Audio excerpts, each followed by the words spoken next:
Israeli warplanes struck parts of the Gaza Strip overnight with more relentless bombardments, including some of the dwindling slivers of land Palestinians had been told to evacuate to. In Khan Yunis, there are reports of door-to-door fighting and residential areas being hit. Most of the population has fled to the coastal areas or Rafah, but people say the city is now being targeted too. The death toll in Gaza has exceeded 17,400 people, most of them women and children, the Ministry of Health says. This count does not distinguish between civilians and combatants. The latest strikes came a day after the US vetoed a United Nations resolution demanding an immediate humanitarian ceasefire, despite it being backed by the vast majority of the Security Council members and other nations. With little to no relief in sight, the EU has announced a package of €125 million in humanitarian aid for the Palestinian people by 2024. As Europe plunges deeper into winter, Ukraine's counter-offensive against Russia's full-scale invasion is not having the expected results. There are internally and externally those who accuse Kyiv of errors compromising the counter-offensive. Ukraine's Deputy Prime Minister told Euronews Romania it is not worth moving forward without means. It's not a question whether we need fighter jets or not. It's a question whether you say okay to people dying on a field. And then, it's an absolutely devastating rhetoric to hear that Ukraine didn't manage to accomplish all land operations. Yeah, we could, but with the price of the thousands of lives of people. So we'd rather wait for F-16 and succeed. And the situation could get worse. It is increasingly difficult to reach an agreement to provide more US aid to Ukraine by the end of the year. Despite warnings from the White House about the consequences of inaction, the impasse in Congress persists. A giant EU flag unfolded on Europe Square in Tbilisi. 33 metres long, made especially for this occasion, with stars sewn in Georgia's different regions. Next week, the European Council will decide whether it will grant the country EU candidate status. დღეს ჩვენი მიზანია რომ სოფლიოს კიდევ ერთხელ დავანახოთ რომ ქართველი ერი არის ერთსულოვანი ევროკავშირთან მიმართებაში და ჩვენი გადაწყვეტილება არის რომ ქვეყანა გახდეს ევროკავშირის წევრი, ამიტომ გვინდა კიდევ ერთხელ 15 დეკემბრამდე გავაგონოთ 27-ვე წევრი ქვეყნის ლიდერს, რომ ჩვენ მზად ვართ და შემდგარი ვართ როგორც საზოგადოება და გსურს რომ გავხდეთ ევროკავშირის წევრი. Among those in the March for Europe, the country's president. The European Council meeting is scheduled for Thursday and Friday. Georgia is a step closer to obtaining candidacy status after a positive recommendation from the European Commission. Negotiations on EU accession for Ukraine and Moldova will also be discussed. Continental's Marco factory in Hungary has laid off around 50 employees. Some have worked there for decades. The major dismissal from the German tyre and car parts manufacturer has caused outrage because the company recently hired 200 Indonesian temporary workers. But the company says all measures are necessary. A környéken ugye a legalacsonyabb a munkanélküliség, és nem tudtunk tovább bővülni a megfelelő módon az igények kielégítésére, és ezért kellett harmadik országbeli megoldáshoz nyúlnunk, hogy ki tudjuk elégíteni egyszerűen az autóiparnak a hirtelen felfutásából, de hangsúlyozom ideiglenes felfutásának az igényeit. The Marco Rubber Trade Union accuses Continental of trying to make room for foreign workers by dismissing domestic workers. But Continental blames the union and is taking legal action specifically against its secretary. Representatives reject the accusations. Hogyha most azt mondjuk, hogy ez a cég, ez bajba van és nem tudunk tovább gyártani, vagy legalábbis nincs hosszú jövője, akkor amiután a sztrájk után úgy gondoljuk, hogy bosszúból ugye elküldenek közel 100 embert, akkor utána pár hónap múlva nem kellene fölvenni 200 darab indonészt, nem kellene azt mondani, hogy ezekkel kötök 2 évre szerződést. Hungary's government, while controversially opposes migration, eased regulation for the employment of foreign workers. Marco's mayor has loudly expressed her indignation.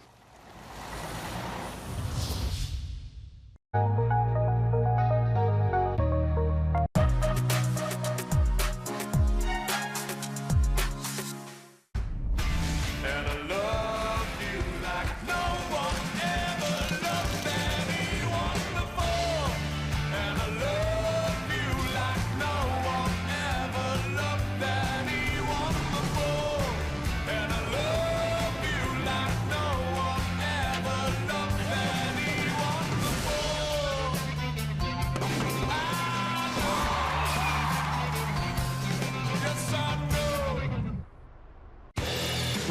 to develop and deploy breakthrough technologies. The Internet of Things and big ideas. Artificial intelligence is one of the big technology game changers. Let's find out more.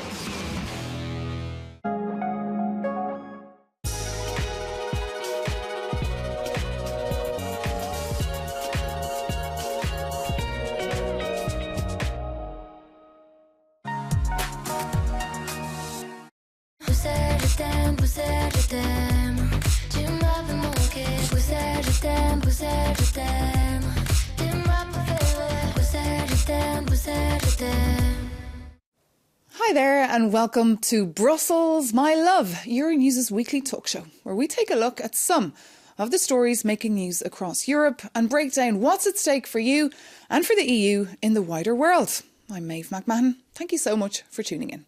Coming up this week, brought together by the UN, world leaders are having their annual date with the climate, this year in the swanky city of Dubai.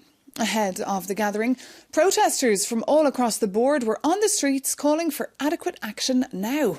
But although the science is clear, the answers are not, and political will remains weak. We take a look at Europe's position around the COP table. And overshadowing that high-stakes summit, a big cloud of smog.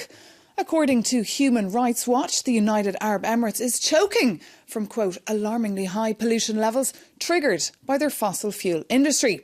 Meanwhile, here in Europe, new data says toxic air pollution is the biggest environmental risk to our health. So we're asking what more can be done to address this silent killer.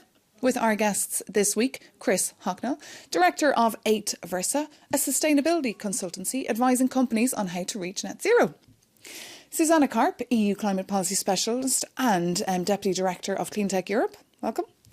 And also Dharmendra Kanani, Chief Operating Officer and Chief Spokesperson at Friends of Europe, the Brussels-based think tank. Great to see you all. Thank you so much for being with us. But as usual, before we hear your views, let's just hear what's at stake over in Dubai at the UN's 28th Conference of the Parties. Heat waves, droughts, fires and floods. Some of the drastic consequences climate change is having on planet Earth. As scientists scream from the rooftops that there is no planet B, world leaders and business have descended upon Dubai, the city normally known for luxury shopping and nightlife. Among them, a cross-party delegation from the European Parliament and scores from the European Commission. Their call: triple global renewable energy capacity by 2030 and double energy efficiency, and also phase out of fossil fuels. With so much at stake for the climate, we ask if politicians are up to the task and if the EU is playing good cop or bad. So that's the question we're posing here, whether or not the European Union is playing good cop or bad. But before we get into the nuts and bolts here, let's just hear what is at stake for the climate and for Europe. Dharmendra, should we start with you? I think we are at a crossroads in terms of what's happening. We keep on hearing from scientists that this is, the hottest year ever. It's been this clarion call all the time. Yet politicians are dithering. What we have an opportunity now, what we've seen is, at the beginning, the loss and damage fund has been agreed. The thing that the South, or what we call the developing countries, the low-income countries, have been asking for a long time. So something happened really quick early on. But in reality, the conversations that are happening right now and the fact that the president of the COP says there is no science behind this, is troubling, very troubling. But the EU has been very clear about what needs to happen. I think we need to double down on renewables. We have to triple it. We'll come to that a little bit later. Susanna, would you agree with that politicians are dithering? Well, first of all, thank you very much for having me on the show. What is at stake in this COP from our perspective is going into the implementation of the Paris Agreement. So whereas before the narrative was all about targets and the rule book, now it's about deploying the solutions that we have available at the scale required to actually avoid further climate disasters. And as we've seen in the evidence you've shared with us, the world is already unfortunately dealing constantly with unfortunate experiences with climate. And so what we need to do at this COP is put together human ingenuity, innovation and investments so that we move quickly in the direction of scaling up the technologies we need. But Chris, is the urgency there? Because I feel at COP, a lot of the times they just spend their time speaking about the next year's COP. Should they have more of a tight deadline here? I think it depends who you're speaking to. I mean, I think one of the challenges is everyone's on different levels and different gears. You know, I think in Europe we're quite advanced in our understanding and our ideas, and then we saw from the statements by the COP president, other participants and actors much less so. And I think the problem is that we're talking to people on different levels and different gears, and I think what Europe needs to really do is work out how it builds the bridges and brings those people who are thinking about exploiting their fossil fuels until the very last moment on board. Well, let's get more from Dubai and bring in our science correspondent, Jeremy Wilkes. I checked in with him to see what the mood there was on the ground. Take a listen. Yes, Maeve, I am indeed standing here on a yellow brick road. And as you will remember, the moral of the tale of Alice in Wonderland is that if you stay true to your ideas and keep on moving, then good things will happen. And for some of the campaigners here, that has happened. For example, those who are campaigning for health and climate change to be taken more seriously, they've moved from side events to being centre stage. We also saw the Loss and Damage Fund, which was decided last year, now being put into action. As far as the EU is concerned, a lot of people are looking to them for leadership. They say that the moves to reduce methane emissions that have been taken in the EU are significant and will make a measurable difference. But the fairy tale outcome that we're all waiting for is for this COP to end with a line saying we will phase out fossil fuels. At the moment, I think we're still in la-la land on that one. Jeremy Wilkes there reporting for us with a clear message that if we are expecting that statement on phasing out fossil fuels, we must forget it. I mean, that is, of course, what happens when an oil-rich nation, an oil producer, hosts the COP, like what we discussed earlier. Yeah, I mean, they have such an inversely invested interest in this agenda, and ultimately, regardless of what the president said, and we have also seen communication from other petrostates as well, kind of resisting. The only way out of this is a phase down and phase out eventually of fossil fuels. There's absolutely no way around that. That is absolutely concrete. It's just how and at what pace and who can we bring on and what the solutions are and the alternatives. And just in case our viewers didn't see that controversial statement that the president of COP, Sultan Al Jaber, said, it went viral, I mean, on social media a little bit earlier this week when he said phasing out coal, gas and oil would take the world, quote, back to caves, and that there's no science to show that that phase out would restrict global warming to 1.5 degrees. Susanna Karp, but what Jeremy Wilkes, our correspondent there, is saying as well, that the world is looking at the European Union to lead. I mean, yes, are they leading? In that regard, indeed, we're seeing very good news from the European Union at this COP. And exactly the tension you were discussing earlier is really a tension between the dirty technologies and the clean technologies. And so what we've seen from the European Union side already on the second day of this COP was a big announcement of 240 million euros invested with the help of the European Investment Bank, as well as Breakthrough Energy Catalyst Project and the European Commission into 2 European companies to scale up long-duration energy storage, so Energy Dome, as well as Ørsted in Sweden, to develop green fuels. And so actually what we are seeing is that the European Union is reclaiming its climate vanguard, its climate pioneer innovation role. And And even though many I speak to here myself when we're reporting, they're like, we don't just want this pressure on us here in the EU. What about others? They need to do their part as well. They feel a little bit under pressure. Absolutely. What we need to say, on the one hand, because I was interviewing the EU Commissioner for Environment earlier this week, and what's clear is that on the one hand, the Green Deal is probably one of the biggest things the EU has done, other than the Resilience and Recovery Fund, right, during COVID. And what they need to be engaged is what, whilst they're there, is climate diplomacy. And you need to up the game on that. And actually, if we don't do this properly, and if we just sit around like we are here and don't have measurable action taking place, what we'll see is a kind of a backlash from people on the ground, because suddenly, as we are finding out now, poor people are being asked to adapt their heaters, their boilers, their consumption habits.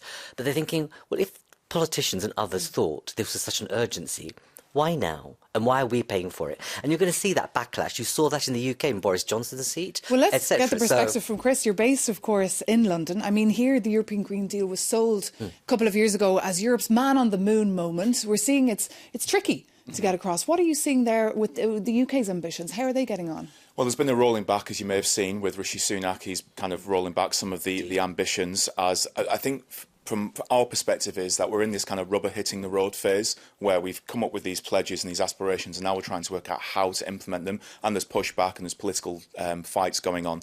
I think one of the things we need to remember is that we can't. There's a tendency, I think, in the environmental movement to have a unilateral approach, and I think we need to recognise that Europe itself is only 1/5 of emissions. It needs to bring the other states on board. Needs to work out technology transfers, funding, all of these things. Just going it alone is not going to work because climate change is not territorial. It's about CO2 concentration in the atmosphere. It's that simple. It's not going anywhere. And as we've seen from the science, and you alluded to it as well, this reminder that 2023 was the warmest year on record. But Susanna, is COP the right place to have these conversations? I mean, or is it just turning into some sort of a media circus, a climate festival? What's your take? Very interesting question, first of all, and the world cannot actually afford a bad COP. So this is really, to your initial question, I think, as we've just discussed, there is no option for the world because we are heading very rapidly towards increasingly warmer scenarios than we expected. As a result, I think that the partnerships and the ecosystem focus of this COP are there to stay, because what we need to do is actually win in the race against time, effectively. And so any opportunity to bring together those who can move rapidly on solutions should really be cherished and maximized. And there are certain things to learn from this COP. For example, when we think of scale, traditional energy majors can actually, by divesting away from their, let's say, traditional sources of energy, but they can actually, let's say, share lessons learned for the newcomers, the next generation of industry. Now, it's true that they haven't been present at this COP, so the innovators have not actually been able to take part in this COP at the same level as the big oil majors. Having said that, your reaction? Absolutely. I mean, I think you're being really diplomatic, if I may. I think it's a jamboree, it's a talking shop, and nothing happens as a result. We've not seen any practical, measurable action coming out of a COP up to now. This time, yes, first day, first weekend, loss and damage comes through. Great. But just think for a moment, we have more fossil fuel companies attending this COP than there's ever been in the history. Double, triple the amount from last year, right? Secondly, when you talk about the EU's role, we mustered in Europe more money for COVID, right? Triple or quadruple the amount that's being pulled together right now. And you know what's worrying is that it's only adversity that's going to make politicians move. We've seen the weather conditions. We've all been in places of extremity, and it's the poorest in our communities going to suffer the most. And suddenly everyone will say, oh my goodness, it's a pandemic type of experience. And this is an existential crisis. Yeah. We need to get a grip. It creeps into the room, or creeps into their EU summits here in Brussels. Chris, your perspective on that, is COP just a talking shop? Should they start wrapping them up anytime soon? I think they need to happen, but I mean, they are semi-pointless. It is a talking shop. There's some I think a lot of interesting things happen around some of the fringe events and the other supporting stuff. There's some interesting conversations, and I hear from my contacts and people, associates there, that good things are being talked about, but a lot of it is just chat. And what about your companies that you're consulting? Like, how are you holding their hands on their journeys towards carbon neutral or net zero? Yeah, so the challenge is that we have is, to be quite frank, we still don't have the clear cost-effective solutions in hand, and it requires an awful amount of infrastructure, investing and financial planning to get this running. And many of the options that companies have are kind of out of their control, apart from cutting their business operations. Things like the decarbonisation of the electricity grid from the implementation of renewables and things like that. That companies can't affect that. That requires governments and big structure. Well, look, Susanna, you mentioned earlier one of the big stories coming out of COP this week, one of the headlines, if you like, it was about tripling the installed capacity of renewable energy by 2030, something, of course, that will only work if you double energy efficiency. And we wanted to get the perspective of an engineering company working on cooling and heating systems. So we spoke to Jürgen Fischer. He's the president of Danfoss Climate Solutions, and he's just back, in fact, from COP. If you do the math, 3 times is not enough. But there is a good option to increase energy efficiency targets, to double them from 2 to 4%, and that of course could help together with the renewables to make it happen. And thereby, I think we have a clear plan between now and 2050. Energy efficiency is more important and faster there than building renewables. There is a big issue in building renewables, as you know, right? There is political money reasons not to do it, and but saving energy, we can do that today already by using technology which is there today. Jürgen Fischer there saying that a clear plan has been put on the table. Do you think this is a big deal, this pledge? the pledge it's a good pledge to have, but in reality, when I kind of think about what you do in your trade, in your trade in clean tech, the solutions are there, right? Innovation is in place. We know what to do. We just need to have the political will and the attitude, and there's enough money. I mean, when you speak to private sector CEOs and others, they'll say, you know, if we make a market of the green transition and actually create a marketplace for clean tech, renovating buildings, etc., the money will come. But you need the political leadership, and you actually need to have the taxpayers' money going in as a patient capital that will enable you to take risk, but actually time is running out. Go for it. What we do is get caught in nonsense. We get caught in nonsense, and I find we end up reporting and discussing that nonsense a lot here on this show, but we obviously want to find solutions as well. I mean, would you agree with what Termendra said there, Susanna? To some extent, but not entirely. And so what I mean by that is that whereas previous COPs were extremely focused on political statements, on high-level declarations, what we're seeing in this COP is a very practical focus on what can be done, what can be scaled. We do have the required technologies for reaching the majority of emission reductions. And indeed, there's the next generation of technologies for carbon neutrality that we still need to get to market. But right now, the solutions are there. And so it's interesting to see that, the political negotiations, which have just started, but they have taken secondary place in this COP, whereas the big focus has been indeed on the financial agenda, which has been considered to be the most ambitious one, but also getting agreements through on concrete projects, on concrete funds, and so very interesting in that sense. And I'm wondering if this doesn't signal a change in the nature of COP towards exactly sort of an amplification of deployment. And it's true, we need political will, absolutely, but we also need the private sector to really step in and take on some of the risk, because the public finances... Are they willing to take risks, though? No. Yeah. No. I mean, I think the problem is that we underestimate the scale of the challenge. I think I see this a lot in the environmental movement. They play down the scale of the challenge, but from my estimation, the scale of the transition and the transformation that's required, it's something akin to almost a World War II level mobilisation for decades. It's not something you can just install a few things here and there and a bit of energy efficiency. It is enormous, and we need... we're talking trillions and trillions of euros of funding. It's not just off the shelf. It is, but I mean, look what we did with COVID. What did the world do? Right, because we knew people were going to die. We knew it was a threat to generations. We mobilised. We built hospitals in weeks. We mobilised cash on a level we never would imagine, and the world worked together. Okay, there was both the moral and economic imperative, but it happened. What we don't get here is a grip on the fact that, imagine next year, right? Look what's happened just this year in terms of extremities of weather. Okay, for everyone across the world, everyone. Imagine that doubling next year, because it will be hotter next year. And what's going to happen? We don't have seasons anymore, don't forget. We're going to have types of weather in the UK or in here, in Brussels and elsewhere, that we never imagined. And then we'll say, really? And the only point I'm making is, I understand the scale of the challenge, but what we need is, when we don't have, is the kind of Greta effect at political level, to say, mobilise the political will to say, enough. We need to get a grip and move quickly. And we don't even have a Greta effect really on the ground. No. I mean, we're not seeing the Fridays for Future mobilise as they were. And we've seen earlier this week that scientists are petrified. In fact, ahead of this meeting, hundreds of scientists took out their pen and wrote a statement saying, we need you. We are terrified, a call to people to actually become activists. But as you can see, people are tired, people are stressed, people are thinking about the problems in their daily lives, and they don't want to have to take on this themselves. So if I may contribute, if at the last COP before the pandemic, in discussions at the European Union stage, I mentioned that there will be a time for the private sector to step forward. And so what I see, working directly with innovators, with those who are investing, risking their own money effectively to support development of technical solutions, what I see there is that the clean tech ecosystem is becoming right now the activists in the room.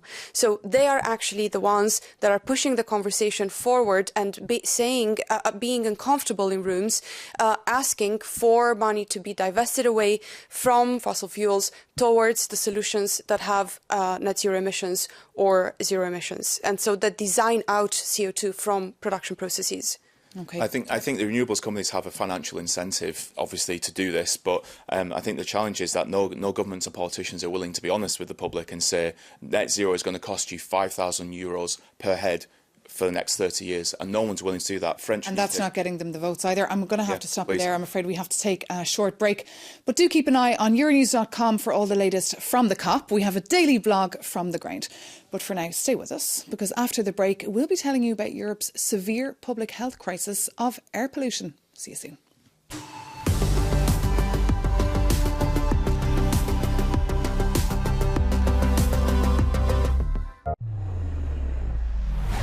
I'm so scared. Why are you scared?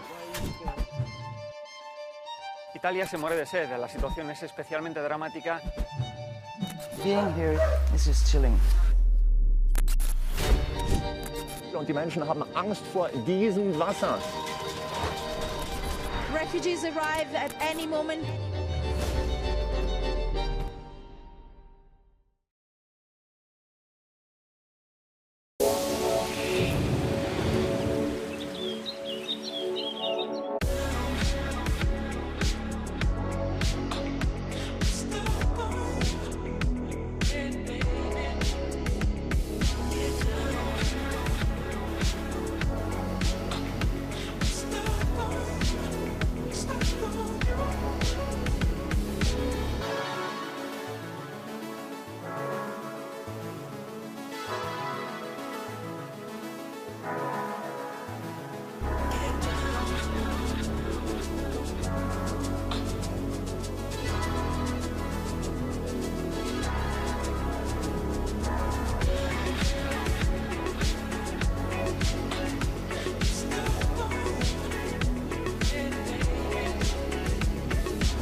Your next news bulletin on Euronews is coming up in under 2 minutes.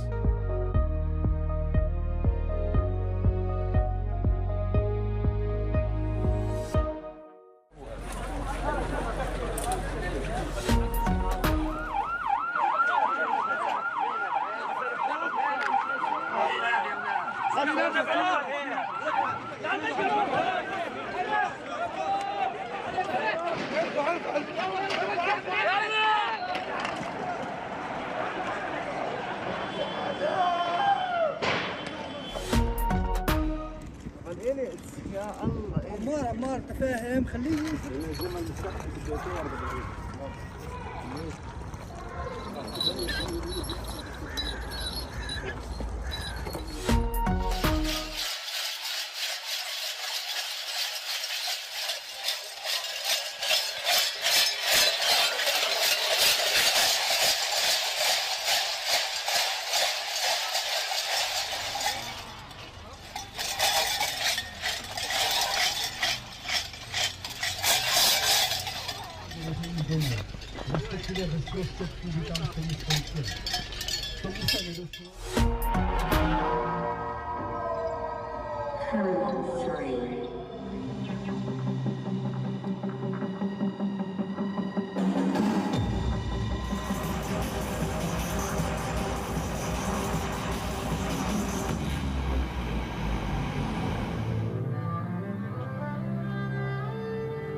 Israeli warplanes struck parts of the Gaza Strip overnight with more relentless bombardments, including some of the dwindling slivers of land Palestinians had been told to evacuate to.